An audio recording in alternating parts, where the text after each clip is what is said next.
하느님이시요 사람이신 그리스도의 씨. 벳수로의 엘리사의 집으로 가면서 우리가 헤브론 가는 길로 얼마 동안 돌아오면 그들을 만날 것이 거의 확실하다. 제발 두 사람씩 산길로 해서 그들을 찾아가라. 여기서 솔로몬의 모세까지, 그리고 거기서 벳수로까지 우리는 너희를 따라가겠다. 여기가 그의 방목 구역이다. 이렇게 주님이 12사도에게 말씀하신다. 그래서 나는 예수께서 목자들 말씀을 하시는 것임을 알아차린다. 사도들은 각기 자기가 좋아하는 동료와 같이 떠날 준비를 한다. 다만 거의 떨어질 수 없는 요한과 안드레아의 짝만이 이루어지지 않는다. 그들이 둘 다 가룟 사람에게 가서 나는 자네와 같이 가겠어 하고 말하고, 유다는 그래 안드레아 같이 가세 이렇게 하는 게 더 나아.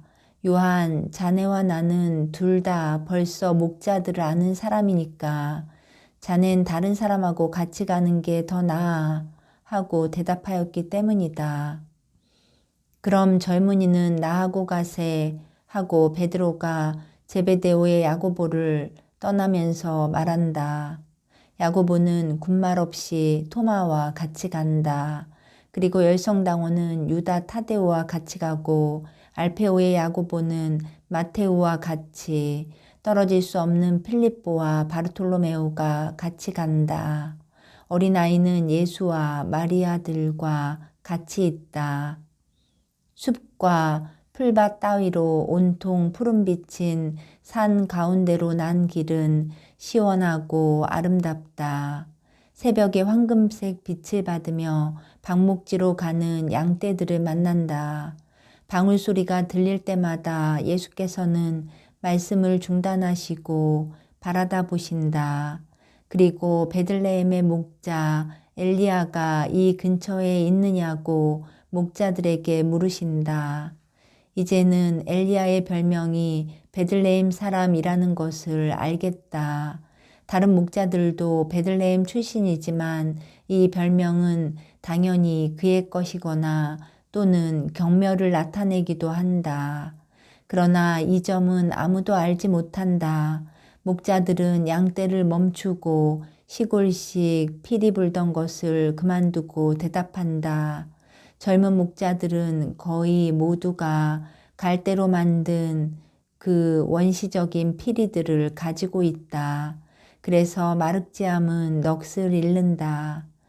마침내 마음씨 좋은 한 늙은 목자가 손자의 피리를 그에게 주면서 얘는 다른 걸 하나 만들어 가질 거다 하고 말하니, 마륵지암은 지금 당장은 피리를 사용할 줄 모르니까 그 악기를 어깨에서 허리로 비스듬히 메고 가면서 기뻐한다. 목자들을 만났으면 참 좋겠는데 하고 성모님이 큰 소리로 말씀하신다. 틀림없이 만날 것입니다. 이 계절에는 그 사람들이 언제나 헤브론 쪽에 있으니까요.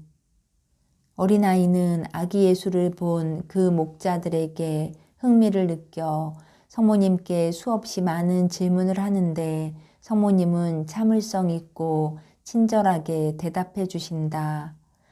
그렇지만 왜 그 사람들에게 벌을 주었어요? 그 사람들은 좋은 일만 했는데요. 그들의 불행에 대한 이야기를 듣고 나서 이렇게 묻는다. 사람은 사실은 다른 사람이 범한 죄를 죄 없는 사람들이 했다고 비난해서 잘못을 저지르는 일이 자주 있어서 그런 거다. 그러나 그 사람들은 여전히 착한 사람으로 있었고 용서할 줄을 알았기 때문에 예수님이 그 사람들을 몹시 사랑하시는 거다. 언제나 용서할 줄을 알아야 하는 거다. 그렇지만 죽임을 당한 저 모든 어린아이들이 어떻게 헤로데를 용서할 수 있었을까요? 그 어린이들은 순교자란다. 마륵지아마. 그리고 순교자들은 성인이다. 그 어린이들은 그들을 죽인 사람을 용서할 뿐 아니라 그 사람이 그들에게 하늘의 문을 열어주었기 때문에 그 사람을 사랑한단다. 아니, 그럼 그 어린이들은 하늘에 가 있나요? 지금 당장은 아니다. 그 어린이들은 고성소에 가 있는데 거기서 성도들과 의인들을 기쁘게 한다. 왜요? 그것은 그 어린이들이 피로 붉게 물든 영혼으로 가서 저희가 왔어요. 저희는 구세주 그리스도의 심부름꾼입니다. 구세주께서 벌써 세상에 오셨으니까 기다리는 여러분은 기뻐하십시오. 하고 말했기 때문이다. 그래서 그 어린이들이 기쁜 소식을 가져갔기 때문에 모든 이가 그 어린이들을 사랑한다. 기쁜 소식은 예수님의 말이기도 하다고 제 아버지가 말했어요. 그럼 아버지가 기쁜 소식을 세상에 전하고 나서 고성소에 가고 또 나도 가면 그분들이 우리도 사랑할까요? 얘야, 너는 고성소에 가지 않을 거다. 왜요? 예수님이 하늘에 돌아가셔서 하늘의 문을 열어놓으셨을 터이니까 죽을 때에 착한 사람은 모두 곧 하늘로 간다. 그럼 나도 착하게 살겠어요. 약속해요. 그럼 요나의 시몬은요? 아버지도 가지요? 나는 2번 고아가 되긴 싫어요. 아버지도 가신다. 염려 말아라. 그러나 하늘에는 고아가 없다. 우리는 하느님을 모시고 있는데 하느님은 전부이시다. 우리는 이 세상에서도 고아가 아니다. 아버지께서 언제나 우리와 함께 계시니까. 그렇지만 어머니가 낮 동안에 가르쳐 주시고 밤에는 엄마가 가르쳐 주는 기도, 그러니까 2분이 내게 가르쳐 주신 기도에서 예수님은 하늘에 계신 우리 아버지라고 말씀하셔요. 그런데 우리는 아직 하늘에 가지 못했는데 어떻게 아버지와 함께 있어요? 얘야, 그건 하느님께서 어디에나 다 계시기 때문이다. 하느님께서는 태어나는 어린아이와 죽는 노인을 지켜주신다. 지금 태어나는 어린아이는 이 세상에서 제일 멀리 떨어진 곳에서 난다 해도 그 위에 하느님의 눈길이 있고 하느님의 사랑이 있다. 그리고 죽을 때까지 그것을 가지게 된다. 그가 돌아같이 고약한 사람이라도요? 그래. 그렇지만 착하신 하느님이 몹시 고약하고 우리 할아버지를 울게 하는 저 도라를 사랑하실 수 있어요? 하느님께서는 그 사람을 분개해서 고통스럽게 바라다 보신다. 그러나 그 사람이 뉘우치면 비유에 나오는 아버지가 뉘우치는 아들에게 하는 것과 같은 말을 그 사람에게 하실 것이다. 너는 그 사람이 뉘우치도록 기도해야 할 거다. 그리고 아이고 안 돼요 어머니, 나는 그 사람이 죽으라고 기도하겠어요. 하고 어린아이는 격분하여 말한다. 비록 그의 경로가 별로 천사 같은 것은 아니지만 그 과격함이 하도 심하고 하도 진정이어서 다른 사람들이 웃지 않을 수가 없다. 그러나 그 다음 성모님은 다시 당신의 선생으로서의 부드러우면서도 진지한 태도를 취하고 말씀하신다. 아니다, 얘야. 너는 죄인에 대해서 그렇게 해서는 안 된다. 하느님께서는 내 청을 안 들어주시고 너를 엄하게 바라보기까지 하실 거다. 우리는 이웃이 대단히 고약한 사람이라도 그 사람에게 할 수 있는 대로 큰 행복을 빌어주어야 한다. 생명은 행복이다. 생명은 사람에게 하느님의 눈에 공로를 얻을 가능성을 주기 때문이다. 그렇지만 어떤 사람이 고약하면 그 사람은 죄밖에 얻지 못해요. 그 사람이 착해지도록 기도하는 거다. 아이는 곰곰이 생각한다. 그러나 이 숭고한 교훈이 그에게는 맞지 않는다. 그래서 이렇게 결론을 내린다. 도라는 내가 기도를 드려도 착해지지 않을 거예요. 그 사람은 너무 고약해요. 베들레헴의 어린이 순교자 모두가 나하고 같이 기도를 해도 그 사람은 고약한 대로 있을 거예요. 어머니는 모르세요. 어머니는 모르세요. 하루는 할아버지가 일하는 시간에 앉아 있는 것을 보았기 때문에 그 사람이 쇠막대기로 때렸다는 걸요. 할아버지는 몸이 불편해서 일어날 수가 없던 거예요. 그런데 그 사람은 할아버지를 때리고 나서 죽은 줄 알고 내버려 두고 얼굴을 발길로 걷어찼어요. 나는 울타리 뒤에 숨어 있었기 때문에 봤어요. 나는 이틀째나 아무도 빵을 갖다 주지 않아서 배가 고파 죽을 것 같아서 거기까지 갔었어요. 나는 할아버지가 수염이 피투성이가 되고 죽은 사람처럼 땅에 누워있는 그런 처지에 있는 것을 보고 울고 있었기 때문에 누가 나 우는 소리를 들을까봐 달아나야 했어요. 나는 빵을 빌어먹으려고 울면서 갔어요. 그렇지만 그 빵은 늘 여기에 가지고 있어요. 그리고 이 빵은 우리 할아버지의 피와 눈물, 내 눈물 맛이 나고 또 몹시 괴롭힘을 당해서 괴롭히는 사람들을 사랑할 수 없는 모든 사람의 눈물 맛이 나요. 나는 도라를 때려서 매가 어떤 건지 알게 하고 싶어요. 빵을 주지 않고 내버려 두어서 배고픈 것이 어떤 것인지 알게 하고 해가 쨍쨍 내리쬐는 데에서나 진흙탕 속에서 감시임들의 위협을 받으며 먹지도 못하고 일하게 해서 그 사람이 가난한 사람들에게 당하는 게 얼마나 당하게 하는 것이 어떤 건지 알게 하고 싶어요. 나는 그 사람을 사랑할 수가 없어요. 그건 그 사람이 우리 거룩한 할아버지를 죽이기 때문이에요. 그리고 내가 선생님들을 만나지 못했으면 지금 누구의 소나귀에 들어있겠어요? 어린아이는 괴로움으로 몸을 뒤틀고 부르짖고 울고 몸을 떨고 마음이 격동하여 그가 저주하는 사람을 때릴 수가 없으므로 꼭 쥐인 작은 주먹으로 허공을 때린다. 여자들은 깜짝 놀라고 깊이 감동하여 아이를 진정시키려고 애쓴다. 그러나 아이는 정말 고통으로 흥분해 있어서 아무 말도 듣지 않는다.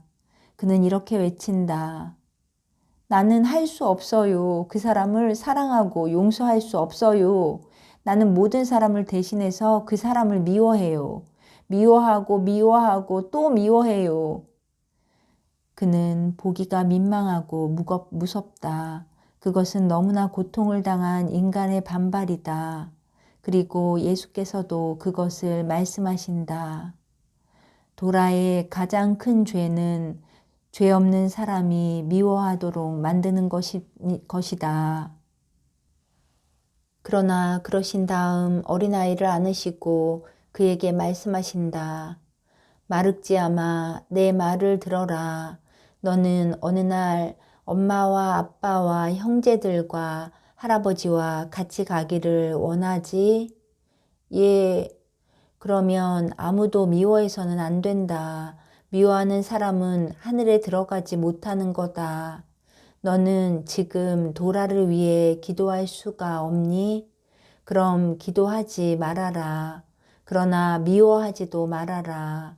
내가 어떻게 해야 하는지 아니? 절대로 과거를 생각하려고 뒤돌아보아서는 안 된다. 그렇지만 할아버지는 고통을 당하는데 그건 과거가 아니에요.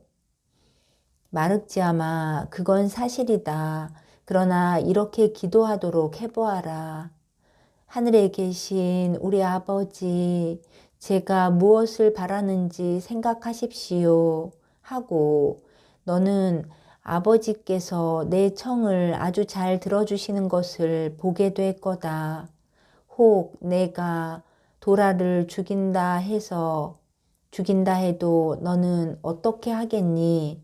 너는 하느님의 사랑과 하늘과 내 아빠, 엄마와의 결합을 잃을 것이고 내가 사랑하는 할아버지의 고생을 덜어드리지도 못할 것이다. 너는 매우 작아서 그렇게 할 수 없다. 그러나 하느님께서는 하실 수 있다. 하느님께 그 말씀을 드려라. 하느님께 이렇게 말씀드려라. 하느님은 제가 얼마나 제 할아버지를 사랑하고 불행한 모든 사람을 사랑하는지 아십니다. 무엇이든지 하실 수 있는 하느님이 그것을 생각해 주십시오. 하고 뭐라고? 너는 기쁜 소식을 전하고 싶지 않니? 그렇지만 기쁜 소식은 사랑과 용서에 대해서 말한다. 만일 내가 사랑하고 용서할 줄을 모르면 어떻게 다른 사람에게 미워하지 말고 용서해라 하고 말할 수 있겠니? 하느님께서 하시는 대로 맡겨드려라. 맡겨드려. 그러면 하느님께서 얼마나 모든 일을 잘 처리하시는지 알게 될 거다. 그렇게 하겠니? 선생님을 사랑하니까 그렇게 하겠어요. 예수께서는 아이에게 입맞춤하시고 땅에 내려놓으신다. 문제가 해결되었고 길도 다 왔다. 참으로 거창한 작품인 산의 바위를 파서 만든 세 개의 못에 매우 맑은 수면과 폭포가 반짝인다. 폭포는 첫 번째 못에서 그보다 더 큰 둘째 못으로 떨어지고 거기서 셋째 못으로 떨어지는데 이 못은 진짜 작은 호수 같고 거기에서 관을 통하여 물이 멀리 떨어져 있는 도시들로 간다. 그러나 이 지방의 땅의 습기로 인하여 산은 수원에서 못들에 이르기까지 또 못들에서 평야에 이르기까지 놀랄 만큼 기름지다.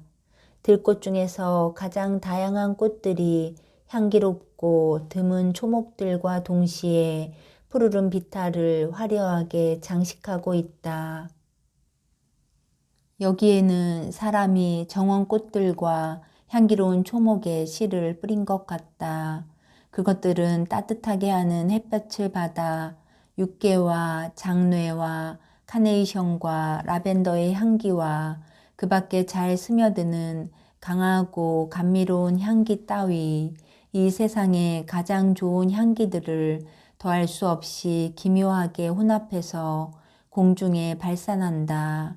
그것은 실제로 초목과 꽃들의 다양한 색채와 기분 좋은 발산물의 시이기 때문에 향기의 교향악이라고도 말할 수 있겠다.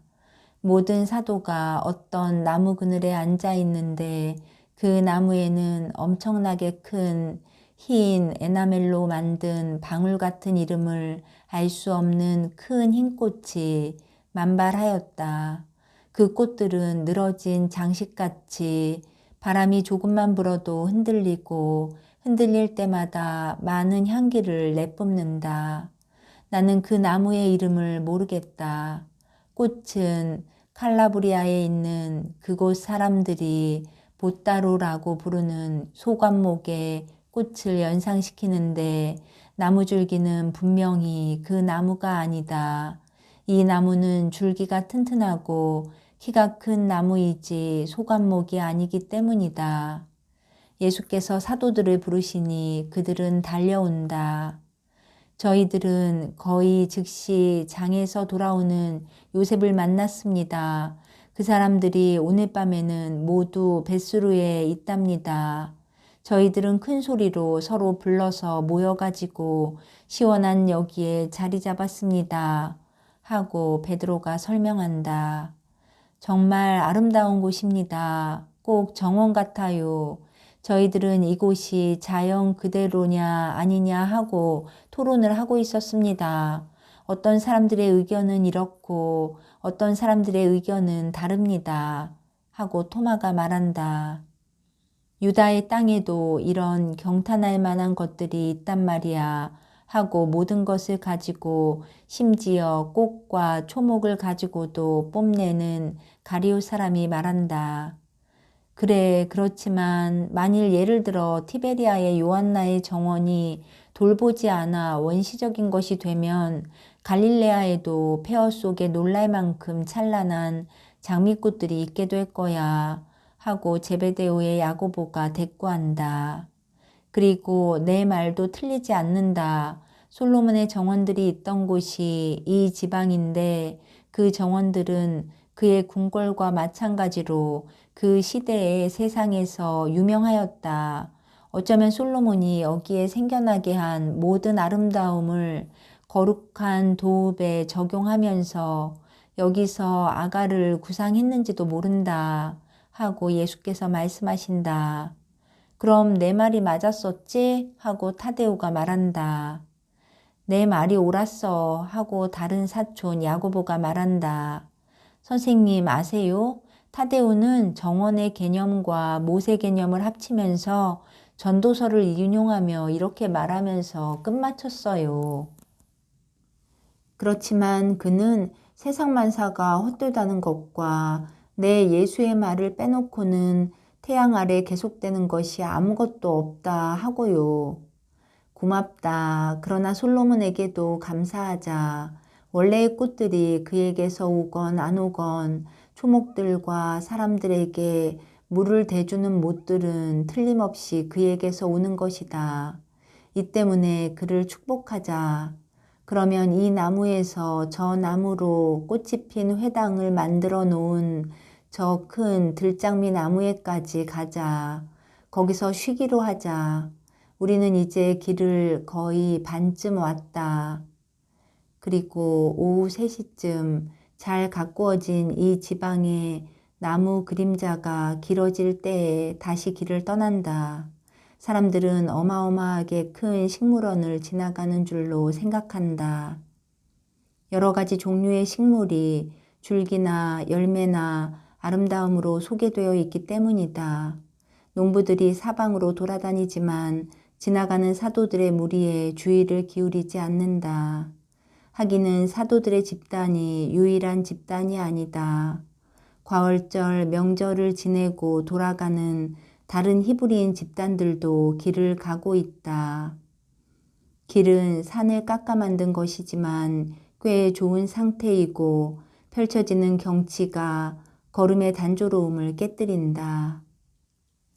개울과 급류들이 은빛 액체에 구두점을 찍어 놓고 말들을 써놓고는 이어 수없이 많이 교차되는 구비들에서 그 말들을 노래하는데 이 물구비들은 숲풀 속으로 퍼져 들어가거나 동굴 속으로 숨었다가 더 아름답게 되어서 다시 나온다.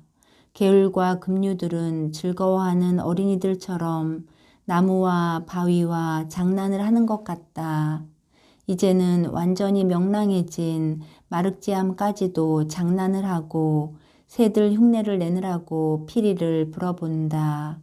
그러나 정말이지 그것은 노래가 아니라 대단히 귀에 거슬리는 음률이 맞지 않는 초라한 소리여서 일행 중에서 가장 까다로운 사람들의 귀에 몹시 거슬리는 것 같다. 즉 바르톨로메오에게는 나이 때문에 그렇고 가리옷의 유다에게는 다른 이유들 때문에 그렇다. 그러나 아무도 자기 생각을 분명히 말하지 않고 어린아이는 이리저리 깡총깡총 뛰어다니면서 계속한다. 2번만 숲속에 자리 잡고 있는 마을을 가리키면서 우리 동네예요? 하고 말하고는 얼굴이 아주 창백해진다. 그러나 아이를 아주 가까이 데리고 가는 시몬이 너희 동네는 여기서 아주 멀리 떨어져 있다. 이리 오너라.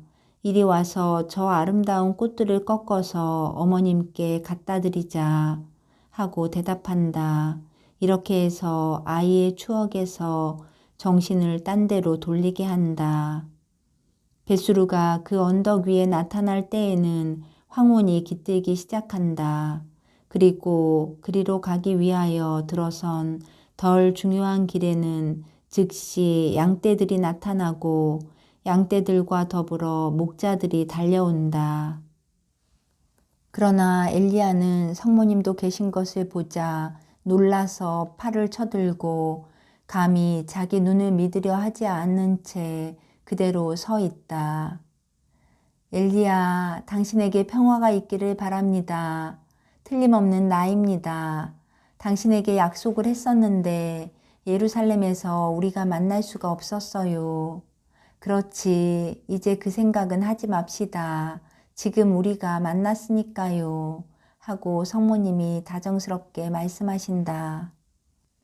아이고, 어머님, 어머님. 엘리야는 무슨 말을 해야 할지를 모른다. 그러나 마침내 이런 말을 찾아냈다. 자, 제 과월절은 지금 여기서 지냅니다. 그건 매한가지입니다. 아니, 한층 더 낫습니다. 그렇고 말고요. 엘리야, 우리는 장사에서 이익을 보았으니까 어린 새끼양 한 마리를 잡을 수 있습니다. 오, 저희 초라한 식탁의 손님이 되어 주십시오. 하고 레위가 말하고 요셉도 말한다. 오늘 저녁은 우리가 피곤합니다. 내일로 하지요. 이것 보세요. 사무엘의 아브라함의 아내 엘리사라는 여자를 아세요? 예, 그 여자는 벳수르에 그의 집에 있습니다. 그렇지만 아브라함은 죽었고 지난 해에는 그의 두 아들도 죽었습니다. 첫째 아들은 갑자기 몸이 불편해졌었는데 무슨 병으로 죽었는지는 도무지 알려지지 않았습니다.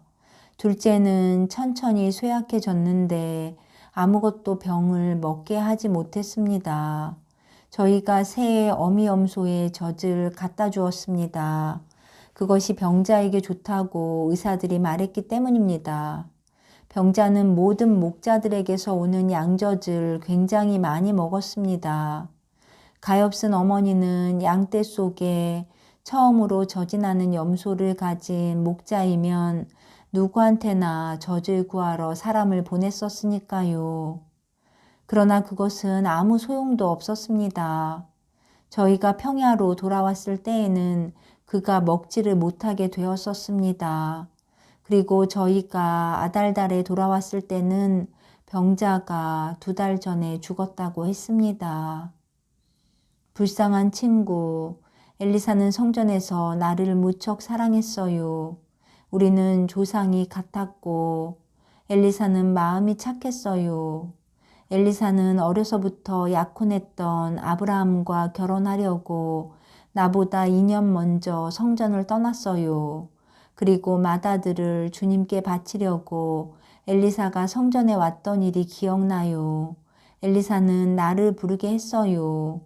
나만이 아니었지만 나 혼자만을 더 오래 보기를 원했어요. 그런데 지금은 혼자이군요. 오, 내가 빨리 가서 위로해 주어야 해요. 당신들은 여기 있어요. 가기는 엘리야와 같이 가서 나 혼자만 들어갈 겁니다. 고통은 존중받기를 원합니다. 어머니, 저도 안 됩니까? 너는 언제든지, 그러나 다른 사람들은 얘야, 너도 안 된다. 엘리사에게는 그것이 고통이 될 것이다. 자, 예수야, 가자. 마을 광장에서 우리를 기다려라. 밤에 머물 곳을 구하여라. 갔다 오마. 하고 예수께서 모두에게 명령하신다. 그리고 엘리야만 데리고 예수와 성모님은 문이 꼭 닫혀있는 조용한 어떤 큰 집에까지 가신다. 목자가 그의 지팡이로 문을 두드린다. 하녀가 창문으로 얼굴을 내밀고 누구냐고 묻는다. 성모님이 앞으로 나아가시며 말씀하신다. 나자렛에서 온 요아킴의 딸 마리아와 그의 아들 예수네, 주인 마님께 그렇게 말씀드리게. 소용없습니다. 마님은 아무도 보려고 하지 않습니다. 울면서 죽어가고 있어요. 해보게. 안 됩니다. 제가 마님의 마음을 딴 데로 돌려보려고 하면 어떻게 쫓아내는지 저는 압니다. 마님은 아무도 보기를 원치 않고 아무에게도 말하기를 원치 않습니다. 아들들의 추억하고만 말하고 있어요. 가보게, 여보게, 이건 명령일세. 가서 이렇게 말씀드리게. 나자렛의 어린 마리아, 성전에서 마님의 딸이었던 분입니다. 하고 마님이 나를 원한다는 것을 보게 될 걸세. 여자는 머리를 저으면서 간다. 성모님은 아드님과 목자에게 설명하신다. 엘리사는 나보다 훨씬 나이가 많았었어. 엘리사는 유산 상속 문제 때문에 에집트에 간 약혼자를 성전에서 기다리고 있어서 예사롭지 않은 나이가 될 때까지 성전에 남아 있었다. 나보다 10살쯤 위이다. 여선생님들은 제일 나이 어린 생도들에게 더 나이 많은 생도들을 주어서 지도를 받게 하는 관습이 있었다. 그래서 엘리사가 내 동무이면서 선생이었다. 엘리사는 마음이 착했다. 그리고 저기 여자가 오는구나. 과연 하녀가 깜짝 놀라 달려와서 큰 대문을 활짝 열고 말한다. 들어오십시오. 들어오세요. 그리고 더 낮은 목소리로 말한다. 마님을 그 방에서 나오게 하시는 부인은 축복받으십시오. 엘리야는 물러서고 성모님은 아드님과 함께 들어가신다. 그렇지만 이 남자분은 정말 제발 레위와 같은 나이 또래거든요. 들어가게 가만두게 내 아들이야. 내 아들이 마님을 나보다 더 잘 위로할 거야. 여자는 어깨를 으쓱 들먹이고는 두 분의 앞장을 서서 아름답기는 하지만 쓸쓸한 집에 긴 현관을 지나간다. 모든 것이 깨끗하다. 그러나 모든 것이 죽은 것 같다. 키는 크지만 어깨가 많이 굽은 컴컴한 빛깔 옷을 입은 여자가 어슴푸레한 복도로 해서 온다. 엘리사 언니, 사랑하는 엘리사 언니, 나예요, 마리아. 하고 성모님이 마주 뛰어가서 그 여자를 껴안으시며 말씀하신다. 마리아, 나는 너도 죽은 줄 알았었는데, 얘기를 들었었는데, 그게 언제더라? 이젠 알지 못하겠어. 난 여기 머릿속에 빈대가 있어. 동방 박사들이 왔다 간 다음에 너도 많은 어머니들과 같이 죽었다고 누가 말해 주었었다. 그렇지만 내가 구세주의 어머니라는 말을 누가 했었지? 아마 목자들이, 오, 목자들. 그러면서 엘리사는 울음을 터뜨린다. 그 이름을 말하지 말아라. 그 이름은 레위의 생명에 대한 최후의 소망을 회상시켜준다. 그렇지만 맞았어. 어떤 목자가 구세주 이야기를 내게 해주었고 그래서 메시아가 있다고 하는 요르단강 근처로 내 아들을 데리고 가서 죽였다. 그렇지만 거기엔 아무도 없었단다. 그리고 내 아들은 돌아와서 죽었어. 피로와 추위, 내가 그 애를 죽였다. 그렇지만 그 애를 죽이려고 한 것은 아니다. 나는 메시아가 병자들을 고친다고 생각했었다. 그래서 그렇게 한 것이었다. 그런데 지금은 내 아들이 저를 죽였다고 나를 비난한단다. 엘리사 언니 아니에요. 그건 상상이에요. 내 말을 들어보세요. 나는 오히려 언니의 아들이 이렇게 말하면서 내 손을 잡은 것으로 생각해요. 제 사랑하는 어머니를 찾아가 보세요. 어머니에게 구세주를 데려다 주세요. 저는 세상에서보다 여기서 더 잘 있습니다. 그러나 어머니는 어머니의 슬픔의 말만 듣고 제가 입맞춤을 하면서 가만히 하는 말은 듣지 못합니다. 가엾은 어머니는 마귀 들린 것 같아요. 마귀는 어머니와 제가 떨어져 있기를 원하기 때문에 어머니를 실망으로 몰아가고 있어요. 어머니가 체념하고 하느님께서 모든 것을 선을 위해서 하신다고 믿으면 저희가 아버지와 형과 같이 영원히 함께 있게 될 터인데 말입니다. 예수님은 그렇게 하실 수 있습니다. 하고 그래서 내가 왔어요. 예수하고 만나보지 않겠어요? 성모님은 여전히 불행한 여자를 안으시고 반백의 머리에 입맞춤을 하시면서 성모님만이 하실 수 있는 다정스러운 말씨로 말씀하셨다. 아이고, 그게 정말이라면 그렇지만 왜 다니엘이 너를 만나러 가서 더 일찍 오라고 말을 하지 않았었니? 그렇지만 전에 누가 내게 와서 내가 죽었다는 말 했지? 기억이 안 나. 기억이 안 난단 말이야. 아마 내가 메시아께로 가는 걸 너무 기다린 것이 그 때문이었는지도 모르겠다. 그렇지만 메시아가 돌아가셨고 너도 베들레헴에서 죽었다는 말을 누군가가 해주었었다. 누가 언니한테 그 말을 했는지 찾지 말아요. 이리 와서 보세요. 내 아들이에요. 내 아들한테 갑시다. 언니의 아이들과 마리아를 기쁘게 해주어요. 언니가 이런 것을 보고 우리가 괴로워한다는 걸 언니는 알아요. 그러면서 엘리사를 어두운 구석에 계시던 예수께로 데리고 가신다. 예수께서는 이제야 비로소 하녀가 높은 궤 위에 켜놓은 등불 아래로 나아오신다. 불쌍한 여인이 고개를 든다. 그때에야 나는 그 여자가 경건한 여인들과 같이 갈바리아 산에도 있었던 엘리사인 것을 알게 되었다. 예수께서는 오직 사랑뿐인 권유의 몸짓으로 두 손을 엘리사에게로 내미신다. 불행한 여인은 조금 한거하다가 두 손을 예수께 맡기고 결국 예수의 가슴에 몸을 내맡기면서 탄식한다. 레위가 죽은 것이 제 탓이 아니라고 말씀해 주십시오. 말씀해 주세요. 그 애들이 영원히 지옥에 가지 않았다고 말씀해 주세요.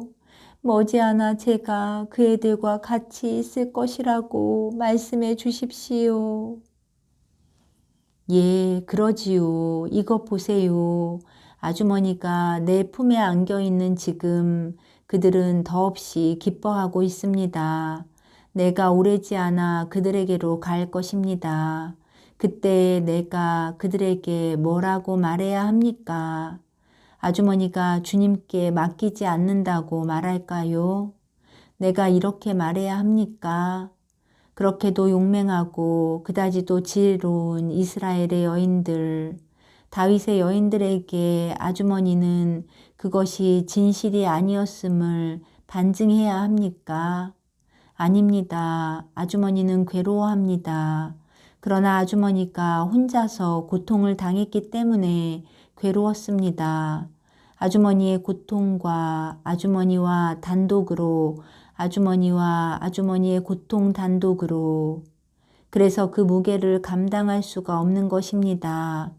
아주머니는 죽음이 우리에게서 빼앗아간 사람들에 대한 희망의 말을 이제는 머릿속에 가지고 있지 않으세요? 나는 너희들을 무덤에서 나오게 하여 이스라엘의 땅으로 데려오겠다. 그러면 너희들은 내가 너희 무덤을 열고 너희들을 무덤에서 꺼내 주었을 때 내가 주님이라는 것을 너희가 알게 될 것이다. 내가 너희들에게 내 영을 부어주면 너희들은 생명을 가질 것이다. 주님 안에 잠든 사람들에게 이스라엘의 땅은 하느님의 나라입니다. 나는 하느님의 나라를 열어 기다리는 사람들에게 줄 것입니다. 제 다니엘에게도요, 제 레위에게도요. 레위는 죽음을 몹시 싫어했습니다. 그 애는 엄마와 멀리 떨어져 있게 된다는 것은 생각할 수가 없었습니다. 그래서 저도 죽어서 무덤 속에 그의 곁으로 가려고 했습니다. 그러나 그들에게서 살아있는 것으로는 그들이 거기에 있지 않습니다. 거기에는 아주머니의 말을 들을 수 없는 죽은 물건밖에는 없었습니다. 그들은 기다리는 곳에 가 있어요. 그렇지만 정말 그렇습니까? 아이고, 제 일로 눈살을 찌푸리지 마십시오. 제 기억력은 제 슬픔 속에서 녹아버렸습니다. 제 머리에는 제 아들들의 눈물과 헐떡거리는 소리가 꽉 차 있습니다. 그 헐떡거리는 소리, 그 헐떡거리는 소리라니 그 때문에 제 뇌가 녹아버렸습니다. 이 속에는 그 헐떡거리던 소리밖에 없습니다. 그렇지만 나는 거기에 생명의 말을 넣어드리겠습니다. 나는 생명이기 때문에 죽음의 요란한 소리가 있는 곳에 생명의 씨를 뿌리겠습니다. 대유다 마카베오가 죽은 사람들은 부활하기로 되어 있고 그래서 마땅한 제사로 그들에게 평화의 시간을 앞당겨 주어야 한다는 옳은 생각으로 죽은 사람들을 위해 제사를 드리기를 원한다는 것을 기억하세요. 만일 유다 마카베오가 부활을 확신하지 않았다면 죽은 사람들을 위해 자기도 기도하고 다른 사람들에게 기도를 시켰겠습니까? 이와 반대로 유다 마카베오는 쉬어진 것과 같이 경건하게 죽은 사람들에게는 큰 상이 마련되어 있다고 생각했습니다. 아주머니의 아들들이 틀림없이 그렇게 죽었을 것처럼 말입니다. 아주머니가 그렇다고 말하는 것을 아시겠어요? 그러니까 실망하지 마세요. 그보다도 내가 아주머니의 죽은 이들에게 가기 전에 그들의 죄가 없어지도록 그들을 위해 거룩하게 기도하세요. 그러면 잠시도 기다리지 않고 나와 함께 하늘에 갈 것입니다. 나는 길이요 진리요 생명이어서 인도하고 진리를 말하고 내 진리를 믿고 나를 따르는 사람에게 생명을 주기 때문입니다. 이거 보세요. 아주머니의 아들들이 메시아가 오는 것을 믿었습니까? 주님, 그러면요. 그 믿음을 제게서 배웠었습니다. 그리고 레위는 내 의지의 결과로 그의 병이 나을 수 있다고 믿었습니까? 예, 주님, 저희들은 주님께 바랐습니다. 그러나 그것이 그 애에게 소용이 없었습니다. 그래서 그 애는 많이 바라다가 낙담해서 죽었습니다. 여인의 울음이 전보다는 더 조용하게 다시 시작된다. 그러나 그 전의 격정에서보다도 지금의 침착 속에서 오히려 더 비탄에 잠긴 눈물이다. 그것이 소용없었다고는 말하지 마세요. 나를 믿는 사람은 죽었을지라도 영원히 살 것입니다. 아주머니, 밤이 되어 갑니다. 나는 사도들에게로 갑니다. 어머니, 저 혼자 가겠습니다. 아이고, 주님도 계십시오. 주님이 떠나가시면 그 고민에 다시 사로잡힐까봐 겁이 납니다. 주님의 말씀에 폭풍우가 겨우겨우 가라앉기 시작하는데요. 염려 마세요. 마리아가 아주머니와 함께 있습니다. 내일 또 오겠습니다. 나는 목자들에게 할 말이 있습니다. 그들에게 아주머니 집 근처에 오라고 말해도 됩니까? 아이고, 그러면요. 그 사람들이 작년에도 제 아들 때문에 왔었습니다. 집 뒤에는 정원이 있고 또 촌스러운 마당도 있습니다. 그 사람들이 그때 하던 대로 양떼들을 모으러 그리 와도 됩니다. 좋습니다. 또 오겠습니다. 착한 마음씨를 가지세요. 성전에서 마리아가 아주머니에게 맡겨졌었다는 것을 기억하세요. 나도 어머니를 오늘 밤 아주머니에게 맡깁니다. 예, 안심하십시오. 제가 마리아를 보살피겠습니다. 마리아의 저녁 잠자리를 생각해야 하겠습니다. 제가 이런 것을 생각하지 않게 된 것이 얼마나 되었는지 모릅니다. 마리아, 레위가 앓는 동안 그렇게 한 것처럼 내 방에서 자겠니? 나는 내 아들의 침대에서, 너는 내 침대에서. 그러면 그의 조용한 숨소리를 듣는 것 같을 거다. 그 애는 늘 내 손을 잡고 있었다. 그러겠어요, 엘리사 언니. 그리고 그 전에 여러 가지 이야기를 해요. 아니다. 너는 피곤하니 너는 자야 한다. 언니도 오 나야 난 몇 달째 잠을 안 잔다. 나는 울고 또 울어. 다른 일을 할 줄 모른단다. 반대로 오늘 밤에는 우리가 기도를 하고 잠자리에 듭시다. 그리고 주무세요. 우리도 손을 마주 잡고 잡시다. 아들아, 가도 괜찮다. 그리고 우리를 위해 기도해다오. 두 분께 축복합니다. 평화가 두 분과 함께 그리고 이 집에 있기를 바랍니다. 그리고 예수께서는 하녀와 같이 나가신다. 하녀는 깜짝 놀란 채 이렇게 되풀이해서 말하기만 한다. 주님, 기막힌 기적입니다. 기막힌 기적이에요. 여러 달이 지난 오늘에야 마님은 말을 하고 생각을 했습니다. 아이고, 이게 웬일입니까? 사람들은 마님이 미쳐서 죽을 거라고 말했답니다. 그래서 저는 마님이 착하시기 때문에 가슴이 아팠습니다. 그렇네, 마님은 착하시네. 이 때문에 하느님께서 오셔서 마님을 도와주실 걸세. 아줌마, 안녕. 당신에게도 평화가 있기를. 예수께서는 어둑어둑한 거리로 나오신다. 그리고 모든 것이 끝난다.